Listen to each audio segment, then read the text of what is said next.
بسم اللہ الرحمن الرحیم الصلاۃ والسلام علی رسول الکریم۔ ام المومنین سیدہ عائشہ صدیقہ رضی اللہ تعالی عنہا سے روایت ہے صحیح بخاری اور مسلم وغیرہ میں کہ حضور نبی کریم صلی اللہ علیہ وآلہ وسلم رمضان کے آخری عشرے میں اعتکاف فرماتے تھے۔ جب آپ دنیا سے پردہ فرما گئے تو آپ کے بعد ازواج مطہرات نے امہات المومنین نے اعتکاف کو جاری رکھا۔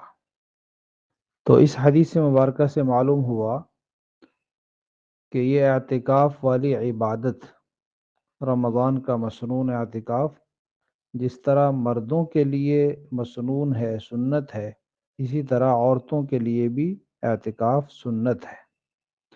لیکن مرد اور عورت کے مسائل میں، احکام میں، ذمہ داریوں میں،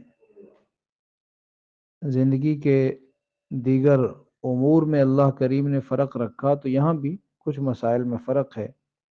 ایک تو یہ ہے کہ عورت کے لیے اعتکاف بیٹھنے سے پہلے اگر وہ شادی شدہ ہے تو اپنے شوہر، اپنے خاوند کی اجازت ضروری ہے۔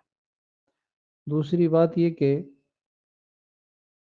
حیض و نفاس سے پاک ہونا یہ بھی ضروری اور شرط ہے۔ اور تیسری بات یہ ہے کہ وہ عورت روزہ بھی رکھ سکتی ہو، اعتکاف کے لیے روزہ بھی شرط ہے۔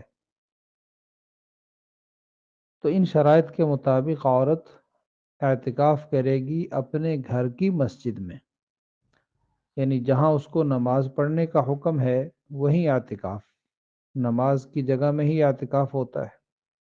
تو اگر گھر میں پہلے سے جگہ مخصوص ہو نماز کے لیے تو وہیں اعتکاف کرے، ورنہ کوئی کمرہ، کوئی کونا مختص کر کے وہاں اعتکاف کرے گی۔ اعتکاف کی حالت میں جس طرح مرد مسجد سے نہیں نکل سکتا بغیر ضرورت کے، اسی طرح عورت بھی اپنی اعتکاف کی جگہ سے نہیں نکل سکتی۔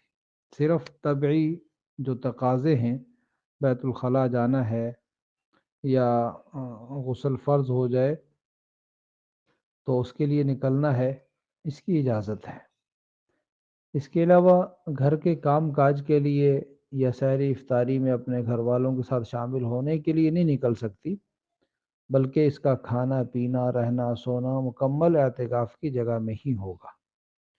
البتہ اعتکاف کی جگہ میں رہتے ہوئے گھر کے کاموں میں تعاون کر دے تو اس کی اجازت ہے، اگر ضرورت ہو وہیں بیٹھ کے کوئی سبزی بنا دی یا آٹا گوندھ دی یا کوئی اور ایسا کام کر سکتی ہو تو اس کی اجازت اور گنجائش ہے۔ لیکن بہتر یہی ہے کہ اس کا کوئی متبادل انتظام کر کے پھر اعتکاف میں بیٹھے، تاکہ اس کا سارا وقت عبادت میں ہی مصروف رہے۔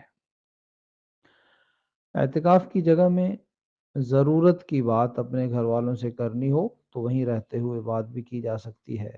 وہ گھر والے اس کے ساتھ اعتکاف کی جگہ میں آ کر اس سے بات کر لیں، باہر بات کر لیں، اجازت ہے، لیکن ضرورت کے علاوہ دنیاوی باتوں سے بچا جائے۔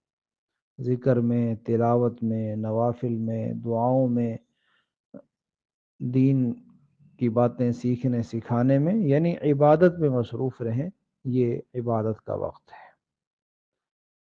اور اسی طرح اللہ جل شانہ نے منع فرمایا شادی شدہ ہے تو اس ازدواجی تعلق یہ بھی اعتکاف کی حالت میں منع ہے۔ البتہ خاوند سے ضرورت کی بات کی جا سکتی ہے۔ اللہ تعالی ہمیں دین کی صحیح سمجھ عمل کی توفیق نصیب فرما دے۔